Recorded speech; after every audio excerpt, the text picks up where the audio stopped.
오늘은 사랑하면 사역합니다. 이런 제목으로 하나님 말씀을 전하겠습니다. 불안증이 있는 사람이 얼굴에 보톡스를 맞으면 불안증이 사라진다고 합니다. 이 불안증이 있는 사람이 얼굴에 보톡스를 맞으면 불안증이 사라진대요. 왜 그럴까요? 이 얼굴에 보톡스를 넣으면 이 불안할 때 짓는 얼굴 근육이 움직일 수가 없습니다. 그래서 불안한 표정을 지을 수가 없어요. 불안한 표정을 못 지으니까 이 불안이 사라지고 마음이 밝아진다는 거죠. 이건 농담이 아니라 실제 그렇습니다. 사람이 마음이 밝으면 얼굴이 밝아지죠. 근데 반대로 얼굴 표정을 밝게 하면 밝은 표정을 짓는 얼굴 근육을 사용해서 의도적으로 얼굴을 밝게 하면 마음이 밝아집니다. 여러분들이 볼펜을 입에 딱 물고 오래 있으면 이게 웃는 표정인데 웃는 표정을 지으면 마음이 밝아져요. 한번 해보세요. 그래서 이 억지로라도 자꾸 웃고 밝게 하면은 여러분 마음도 밝아집니다. 여러분들은 어떤 사람이 호감이 가던가요? 네, 얼굴이 밝은 사람은 호감이 갑니다. 항상 얼굴이 밝으면 누구나 다 그 사람의 호감을 가져요. 그런데 얼굴이 이렇게 죽상이면 사람들이 가능하면 좀 멀어지고 싶은 그런 거죠. 옆에 분에게 한번 표정을 좀 밝게 좀 한번 밝은 표정으로. 그런데 이 밝은 표정은 우리가 하나님께 보여드리는 믿음의 표현이 될 수도 있습니다. 왜냐하면 사람이 마음이 힘들고 그러면 얼굴도 이렇게 어두워지죠. 그런데 만약 주님이 나를 돌보고 계신다, 이걸 믿는다면, 그걸 정말로 믿는다면 마음이 밝지 않겠어요? 얼굴도 밝겠죠.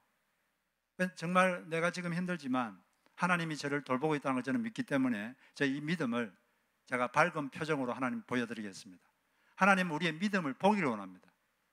그냥 보고 싶어요. 네 믿음을 보여라. 네 믿음의 증거를 보여라. 그래서 이렇게 주님 보시라고 얼굴을 항상 밝게 하시기 바랍니다. 실제로 어떤 사람은 아주 힘들 때마다 주님께 그냥 미소를 지었다고 합니다. 그리고 자꾸 그냥 반복적으로 미소를 지었어요. 그랬더니 도저히 해결이 될 것 같지 않았던 그 일이 해결이 되었다고 합니다. 왜냐하면 이 미소 짓는 건 하나님께 대한 믿음의 표현이에요. 한번 여러분 하나님 보시고 한번 미소 한번 지어보세요. 이게 믿음입니다. 믿음은 별게 아니에요. 여러분 이 믿음을 밝은 표정으로 주님께 보여드리기 바랍니다. 우리가 주님이 정말 우리를 돌보고 있다, 이걸 믿는다면 그런 우리 믿음의 표현을 우리가 할 수가 있는 것이죠. 오늘 우리가 읽은 이 부분은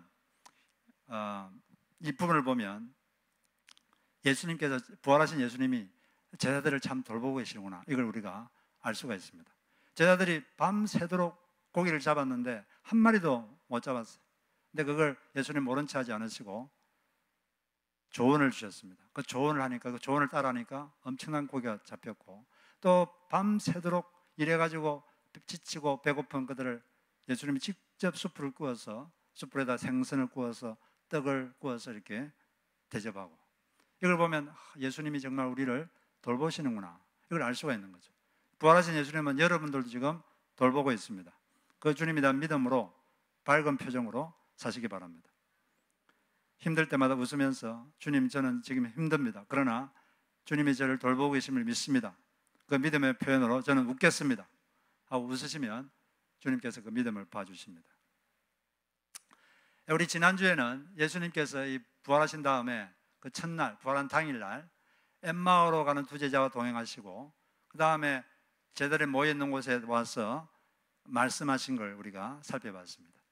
예수님께서 부활하신 다음에 성천할 때까지 40일 이 땅에 계셨는데 40일 있다가 하늘로 올라가셨어요.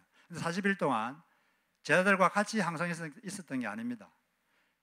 그분이 돌아가시기 전에는 늘 같이 있었는데, 같이 있었던 게 아니라 가끔 나타나셨어요. 이 성경을 보면 예수님께서 성찬하시기까지 약 4번 정도 나타나신 것 같아요. 첫 번째가 그 부활하신 그 당일날, 두 번째는 도마가 그때 없었기 때문에 도마가 있을 때, 제자들 다 모여 있을 때 한 번 더 나타나시고, 그리고 세 번째 오늘 갈릴리에 나타나셨습니다. 제자들이 왜 갈릴리에 갔느냐?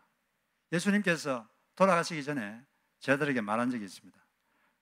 마가복음 14장 28절에 보면 내가 살아난 후에 너희보다 먼저 갈릴리로 갈 것이다 말씀하셨고, 실제로 무덤에 있던 천사가 예수님이 갈릴리로 갈 테니 거기서 너희들 만날 것이다 이렇게 말씀했기 때문에 제자들이 갈릴리로 간 겁니다. 갈릴리로 왔는데 주님은 그들에게 바로 나타나지 않았어요. 그런데 제자들이 예수님하고 같이 이렇게 다닐 때는 주변에 그 후원자들이 많았습니다. 막 다니면서 음식도 제공하고 막 이렇게 했는데 예수님이 이제 돌아가시니까 낙동강 오레알이 된 거죠. 우리 갈릴리에 갔는데 뭐 생계가 없잖아요. 그러니까 자기들이 할 수 있는 거 이제 고기를 잡는 거죠. 그래서 고기를 잡으러 나갔습니다. 7명이 나갔는데 밤새도록 고기를 잡았는데 한 마리도 못 잡았어요.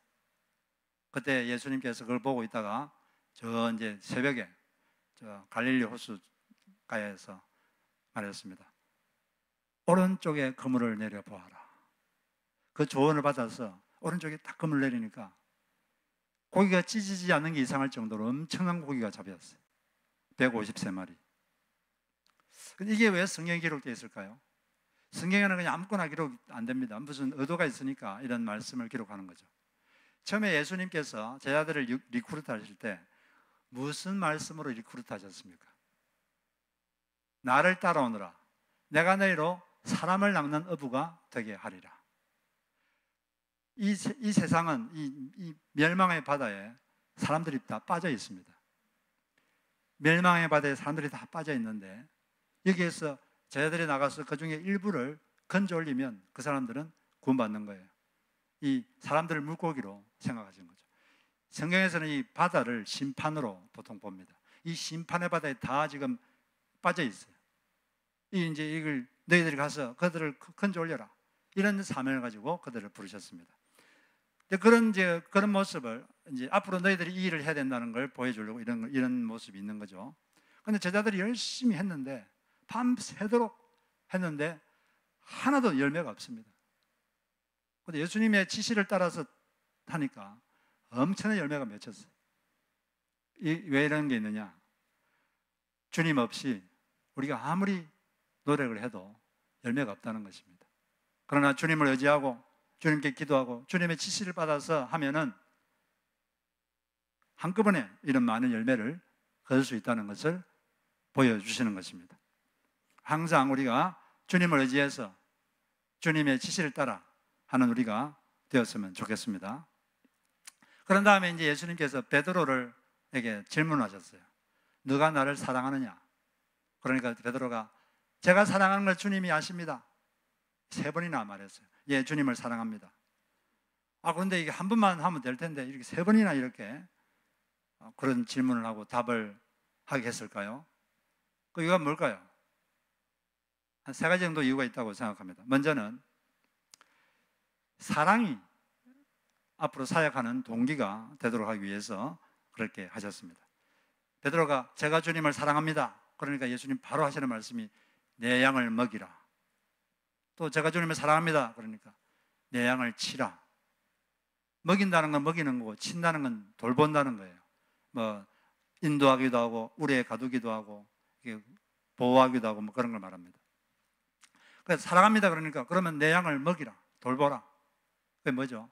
너가 나를 사랑한다면 너는 내 양을 돌봐야 된다. 너가 나를 사랑한다면, 여러분들이 주님을 사랑한다면 여러분들은 어떤 형태로든 주님의 양을 돌보고 있어야 합니다. 그게 주님의 뜻입니다. 만약 주님을 사랑하지 않는다면 그렇게 할 필요 없는데, 여러분들 주님을 사랑한다면 어떤 형태로든 주님의 양을 돌보고 있어야 돼요. 주님은 그걸 원하십니다. 왜 그럴까요? 왜 주님을 사랑하는 사람은 주님을 사역을 해야 될까요? 사랑하면 사역합니다. 왜 그럴까요? 누군가를 사랑하면 그 사람을 기쁘게 해주고 싶어요. 그 사람이 슬픈 게 싫습니다. 그 사랑하는 사람을 기쁘게 해드리고 싶은 마음이 생깁니다. 누구나 다 그래요. 우리가 주님을 사랑한다면 주님을 기쁘게 해드리고 싶을 거예요. 그럼 어떻게 하는 게 주님을 기쁘게 하는 것이겠습니까? 주님께서 제일 관심을 가진 존재, 그 존재를 돌보는 거죠. 주님께서 가장 관심 있는 것은 주님의 양들입니다. 누가 주님의 양입니까? 누가 예수의 양입니까? 누가 예수의 양이냐면 예수님이 믿어지는 사람, 그 사람이 예수의 양이에요. 예수님이 자기 때문에 십자가에 돌아가셨다, 이게 믿어지는 사람, 그 사람이 예수님의 양입니다. 그게 안 믿어지는 사람은 예수님의 양이 아닙니다. 예수님이 내 인생의 주인이다, 이게 믿어지는 사람, 그 사람이 예수님의 양입니다. 그러니까 예수님은 이 예수님의 양을 몹시 사랑하십니다. 몹시 사랑하셔서 너무 사랑하기 때문에 그 사람을 위해서 십자가에 못 박혀 죽으셨거든요. 그런데 몹시 사랑하는 존재가 밥도 못 먹고 뭐 돌봄도 못 보고 있으면 예수님 마음이 얼마나 아플까요? 근데 누가 가가지고 예수님의 양들을 돌봐주고 그 양을 위해서 먹이도 주고 인도도 해주고 그러면 예수님이 너무 기쁜 것입니다. 근데 그 예수님 양이 밥도 못 먹고 돌봄도 못 받고 고아처럼 있으면 예수님 마음이 찢어지는 거예요. 이거 마치 여러분 여기 계시는 분들 다 부모님들이죠. 여러분 부모니까 자식에 대해서 어떤 마음이 있는 줄 아실 겁니다.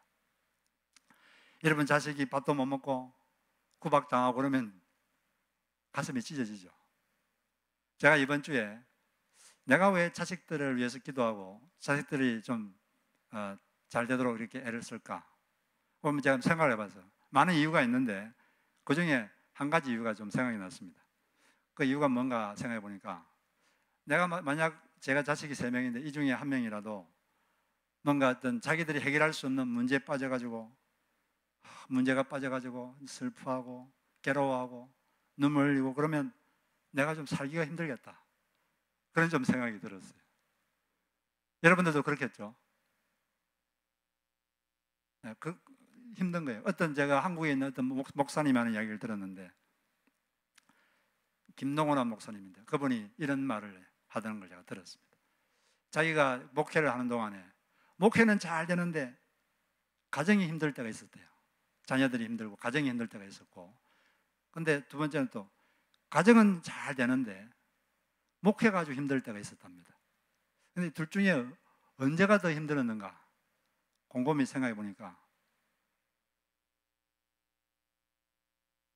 목회는 잘 되어도 가정이 힘들 때, 자녀들이 힘들고 그게 힘들 때가 훨씬 더 힘들었다, 그런 말을 제가 하는 걸 들은 적이 있습니다. 그 일리가 있는 것 같아요. 마찬가지입니다. 예수님은 예수님의 양들을 몹시 사랑합니다. 여러분들 옆에 앉아 있는 분들이 다 예수님의 양들이에요. 이분들을 예수님은 몹시 사랑하세요. 몹시 사랑하셔서 위하여 죽으셨습니다. 그만큼 소중한 존재들이에요. 할렐루야. 그분들을 이렇게 사랑하는 것, 돌보는 것이 예수님을 사랑하는 것입니다. 여러분 주변에 있는 사람들은 예수님이 몹시 사랑하셔서 위해 죽으신 아주 소중한 존재인 것입니다. 그래서 우리는 이 주변 사람들을 볼 때마다 그런 시각으로 봐야 돼요. 이분 참 소중한 분이다. 그래서 이분들 대할 때 함부로 대해서는 안 됩니다. 가볍게 대해도 안 되고 사랑해야 돼요. 사랑. 성경에서는 뭐가 제일 중요하다고 말했습니까? 사랑이 제일 중요한 거예요. 우리가 뭘 하다 보면 일을 잘하는 것도 중요한데 더 중요한 것은 사랑이 중요한 것입니다. 그래서 고린도전서에는 다음과 같이 말했어요. 사랑이 없으면 아무것도 아니다. 너희들이 어떤 능력이 있고 무슨 일을 해도 마음속에 사랑이 없다면 nothing. 하나님께는 아무것도 아니다. 그렇게 말했습니다. 우리 같이 한번 고린도전서 12장 한번 보겠습니다. 13장. 내가 사람의 방언을 하고 천사의 말을 하는 능력이 있더라도 사랑이 없으면 소리나는 구리와 꽹과리가 되고, 내가 예언하는 능력이 있고 모든 비밀을 알고 모든 영적 지식을 통달하고 또 산을 옮길 만한 대단한 믿음이 있어도 사랑이 없으면 나는 아무것도 아니다. 하나님 앞에 아무것도 아니다. 내가 내게 있는 모든 것으로 구제하고 몸을 불쌍하게 내줄 정도로 그렇게 헌신적이어도 사랑이 없으면 아무런 유익이 없다. 사랑은 오래 참고, 사랑은 온유한 것이다. 친절한 것이다. 사랑은 시기하지 않는다. 사랑은 자랑하지 않고 교만하지 않고, 사랑은 무례하지 않습니다. 예의를 갖춥니다. 사랑은 자기 유익을 묻지 않습니다. 사랑은 성내지 않습니다.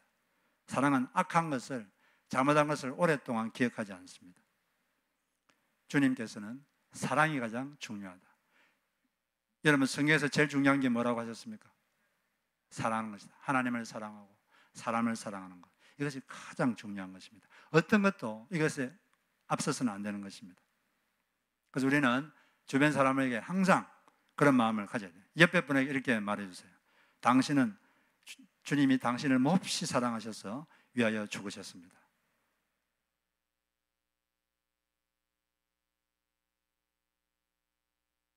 네. 그만큼 당신은 아주 소중한 존재입니다.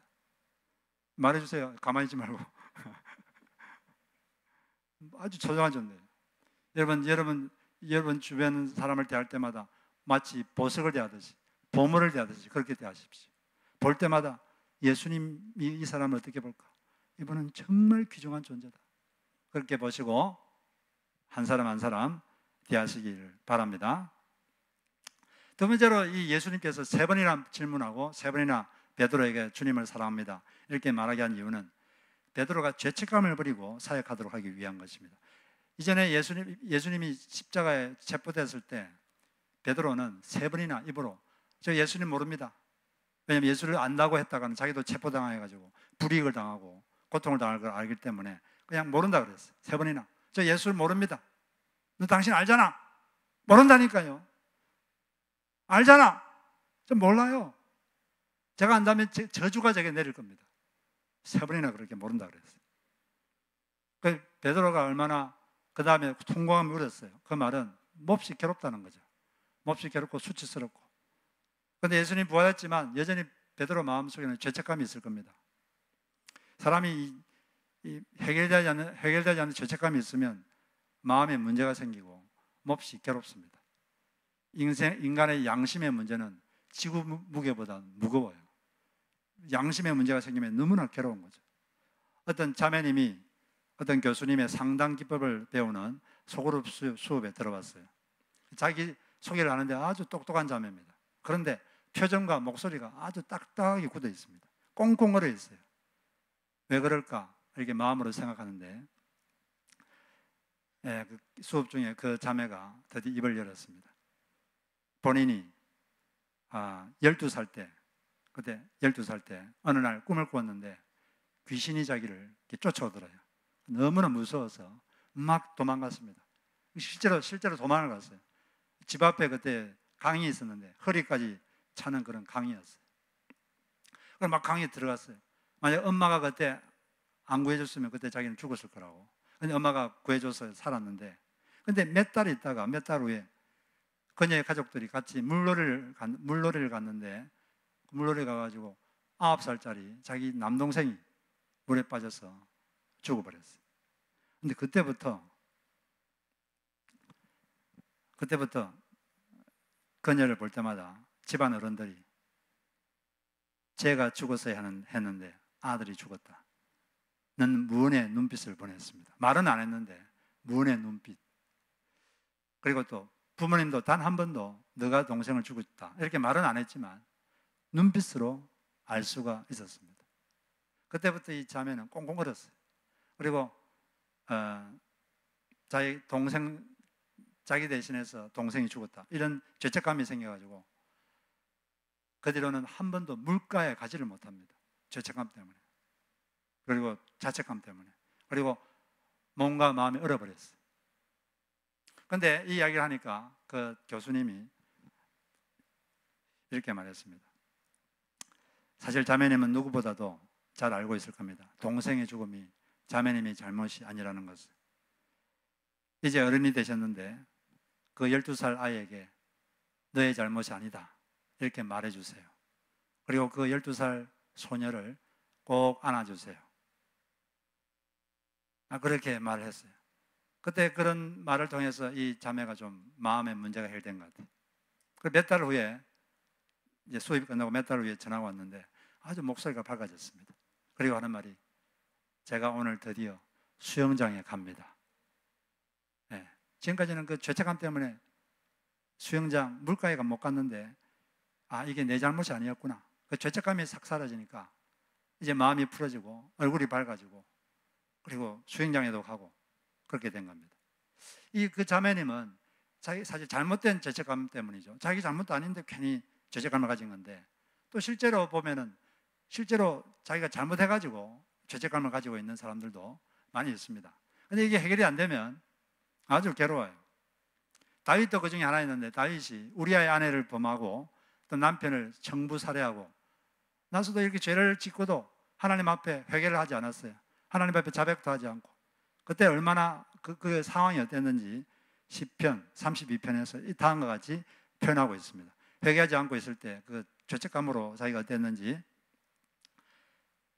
내가 입을 다물고 죄를 고백하지 않았을 때는 온종일 끊임없는 신음으로 내 뼈가 녹아내렸습니다. 주님께서 밤낮 손으로 나를 짓누르셨기에 나의 혀가 여름 가뭄에 풀 마르듯 말라버렸습니다. 드디어 나는 내 죄를 주님께 아뢰며 내 잘못을 덮어주지 않고 털어놓았습니다. 내가 주님께 거역한 나의 죄를 고백합니다 하였더니 주님께서는 나의 죄악을 기꺼이 용서하셨습니다. 세 번역.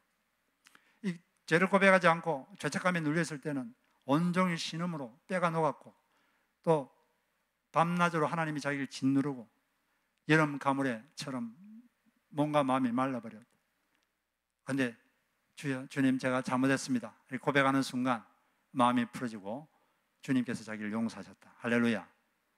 이렇게 죄책감이 있으면 안 되는 거예요. 이렇게 왜 그러면 예수님께서 이렇게 세 번이나 물어보고 고백하게 했느냐? 세 번 자기 입으로 예수를 모른다 그랬잖아요. 예수님께서 세 번 입으로 그걸, 제가 당신을 사랑합니다, 제가 예수님을 사랑합니다 이렇게 말함으로써 그 마음속에 있는 죄책감을 없어지도록 그렇게 조치를 취해 준 겁니다. 그 베드로를 배려하신 거죠. 그런데 예수님이 질문을 세 번 했는데 첫 번째 질문이 조금 다릅니다. 첫 번째 질문이 좀 길죠. 첫 번째는 이렇게 물어봤어요. 너가 이 사람들보다, 이 다른 제자들보다, 다른 제자들이 나를 사랑하는 것보다 베드로, 너가 나를 더 사랑하느냐? 이렇게 물었어요. 왜 이렇게 물었을까요? 베드로가 예수님이 체포되기 전에 이렇게 말했어요. 이 다른 제자들이 다 당신을 버려도 저는 절대로 안 버립니다. 제가 저 사람들보다 더 헌신되어 있고 제가 더 당신을 사랑합니다. 그런 말을 한 적이 있거든요. 근데도 부인했거든요. 그걸 보시고 이제 그런 걸 보고 이제 그렇게 묻는 거죠. 베드로는 더 이상 그렇게 말하지 않고, 예, 제가 이 제자들보다 더 사랑합니다 이렇게 말하지 않고, 제가 당신을 사랑하는 줄 아십니다 이렇게만 말했어요. 왜냐하면 주님은 겸손한 사랑, 이걸 원하는 거예요. 저는 저 사람들보다 당신을 더 사랑합니다. 저는 저 사람들보다 더 헌신됐습니다. 그런 게 아니라 겸손한 사랑, 겸손한 헌신, 그걸 주님은 원하셨던 것입니다. 우리가 이처럼 이 죄책감을 없애려면 먼저 자기가 무슨 죄가 있는지 알아야 되잖아요. 이 행실과 관계된, 나쁜 행실과 관계돼서 죄가 두 가지 종류의 죄가 있어요. 첫째는 누가 봐도 잘못된 그 나쁜 행실을 짓는 죄가 있습니다. 직접 짓는 죄가 있고, 두 번째는 나쁜 행실을 짓는 자를 정죄하는 죄가 있어요. 자기는 나쁜 행실을 하지 않아요. 남들보다 더 도덕적이고, 남들보다 더 윤리적이고, 남들보다 더 책임감도 있고, 더 성실하고, 그런데 그러지 않은 사람을 정죄하는 죄가 있습니다. 그래서 이게 로마서 1장 2장에 나와 있어요. 로마서 1장에는 누가 봐도 나쁜 행실, 거기 쫙 나와 있습니다. 동성애, 우상숭배, 시기, 살인, 음란, 악독, 수근수근 험담하는 것, 부모를 거역하는 것, 비난하는 것, 교만한 것, 자랑하는 것, 누가 봐도 나쁜 행실을 쫙 이렇게 나열했습니다. 그런데 로마서 2장에서는 그런 사람을 정죄하는 죄. 그게 이제 유대인들이 주로 많이 그랬죠. 그러면서 다음과 같이 말했어요. 그러므로 남을 판단하는 사람아, 누구를 막론하고 너가 핑계하지 못할 것은 남을 판단하는 것은 너가 너를 정죄하매니 판단하는 너도 같은 일을 행함이니라. 비슷하다 이거죠. 그래서 바리새인들이 그런 죄를 많이 지었죠. 우리도 조심해야 됩니다. 특별히 신앙 연령이 높아갈수록 자꾸 이런 잘못 정죄하는 죄, 이런 죄를 저지를 확률이 높아지기 때문에 그런 것입니다. 우리가 어떤 잘못을 지었든 우리는 항상 하나님 앞에서 자기 죄를 자백하면 주님이 용서해 준다고 그랬어요. 자백하고 죄를 버릴 때 하나님께서 여러분을 용서할 줄로 믿습니다. 요한복음 요한일서 1장 9절 같이 읽어보겠습니다. 우리가 우리 죄를 자백하면 그런 미쁘시고 오로사 우리 죄를 사하시며 우리를 모든 불의에서 깨끗하게 하실 것이요. 죄책감이 생기면 자백하십시오. 그리고 마음에 평안을 가지시고 다시는 그 죄를 짓지 않도록 애를 쓰시고 그런 여러분 되시기를 바랍니다. 죄책감 없이 사시기를 주의 이름으로 축복합니다. 마지막으로 예수님께서 왜 세 번이나 질문하시고 세 번이나 답변하게 하셨는가? 그것은 앞으로는 불이익이 와도 다시는 주님을 부인하거나 부끄러워하지 않도록 하기 위한 것입니다. 세 번이나 저는 예수님을 사랑합니다 이렇게 말함으로써 앞으로도 비슷한 사건이 있을 수 있죠. 예수님을 부인했다가는 불이익을 당할 수가 있을 겁니다. 다시는 옛날처럼 부인하거나 부끄러워하지 말아라. 그런 걸 말씀하시려고 이렇게 한 것이죠. 우리는 복음을 부끄러워하거나 예수를 부끄러워해서는 안 됩니다. 로마서 1장 16절 보니까 내가 복음을 부끄러워하지 아니하노니 이 복음은 모든 믿는 자에게 구원을 주시는 하나님의 무엇이 됨이라? 능력이 됨이라. 먼저는 유대인에게로 그리고 헬라인에게로다. 우리는 주님을 부끄러워하지 말고 담대하게 예수님을 전하고 그렇게 해야 됩니다. 부부가 모두 아주 심한 꼽추, 헌치백인 부부가 있었어요. 꼽추니까 얼마나 괄시도 당하고 그랬겠어요. 근데 이 두 분이 결혼했는데 임신을 했습니다. 근데 걱정을 많이 했어요. 내 자식도 꼽추면 어떻게 하나. 다행히 자식은 건강했어요. 너무 건강히 잘 자랐습니다. 너무 감사했어요. 이 아이들이 자라나는 것을 보는 것이 인생의 기쁨이었습니다. 초등학교에 들어가고 너무나 잘 자라는 거죠. 초등학교에 들어가고 이 아이의 손을 붙잡고 같이 학교에 가고 싶었지만 그래서는 안 된다 생각했어요. 왜냐하면 자기가 꼽추인 자기가 가면은 내 아들이 자기를 부끄러워할 것이다. 그리고 또 같은 학급의 아이들이 내 아들을 놀릴 것이다. 엄마가 꼽추라고. 그렇게 생각하니까 절대로 가지 않았습니다. 그리고 아들이 자라서 이제 고학년이 됐어요. 초등학교 고학년.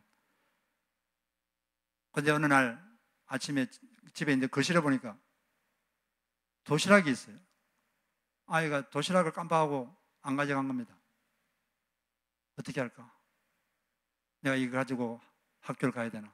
그러면 또 아들이 나를 부끄러워하고 또 학급 아이들이 꼽추 엄마 있다고 또 내 아들 놀리면 어떻게 하나? 또 안 가져가면 우리 아들이 또 굶잖아요. 어떻게 해야 되나? 고민하다가 수업하고 있을 때 조용히 아무도 모르게 그 학급 앞에다가 이름 적어 놓고 갖다 놓고 와야겠다 하고 그런 생각하고 이제 학교를 갔습니다. 조용히 이제 학교 정문을 통과하고 운동장에 들어섰는데 운동장에서 체육 시간에 있던 체육을 하고 있던 아들하고 눈이 딱 마주쳤어요. 깜짝 놀라서 황급히 뒤돌아서 집에 가려고 돌아섰는데 갑자기 큰 소리로 엄마! 하는 소리가 들렸어요.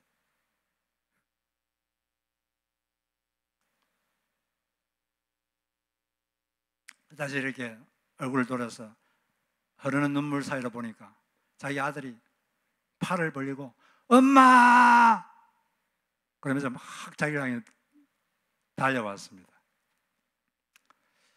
그걸 보니까 마치 세상을 얻은 것처럼 얻은 것 같은 그런 기쁨이 있었습니다. 아들이 꼽추인 자기를 부끄러워하지 아니하고 엄마라고 소리 지르면서 자기에게 달려오는 그걸 보면서 너무나 큰 기쁨이 있었습니다. 우리 예수님께서도 우리가 예수님을 부끄러워하지 않고 저는 예수님을 압니다. 저의 죄를 예수님께서 다 씻어주셨습니다. 당신도 예수를 믿으면 구원을 받습니다. 예수를 믿지 않으면 당신은 구원받을 방법이 없습니다. 그러나 믿으면 당신의 죄가 용서받습니다. 회개하고 예수를 믿으면 용서를 받습니다. 예수를 믿으십시오. 이렇게 말할 때 우리 주님은 크게 기뻐하실 것입니다. 우리 예수님을 부끄러워하지 않고 겸연쩍어하지도 않고 미안해하지도 않고 당당하게 저는 예수를 압니다. 우리 주변에서나 또 선교제에 가서나 어디서나 저는 예수를 알고 있습니다. 예수를 믿으십시오. 이런 여러분의 소리가 이 공중에 흘려 퍼지기를 바랍니다. 이제 다음 주부터 우리가 목장별로 거리 전도를 갈 텐데 예수님을 부끄러워하지 마십시오. 자랑하십시오. 그럴 때 주님께서 준비한 사람을 만나게 하실 것입니다. 그런 예수를 자랑하는 여러분 되시기를 주의 이름으로 축복합니다. 우리가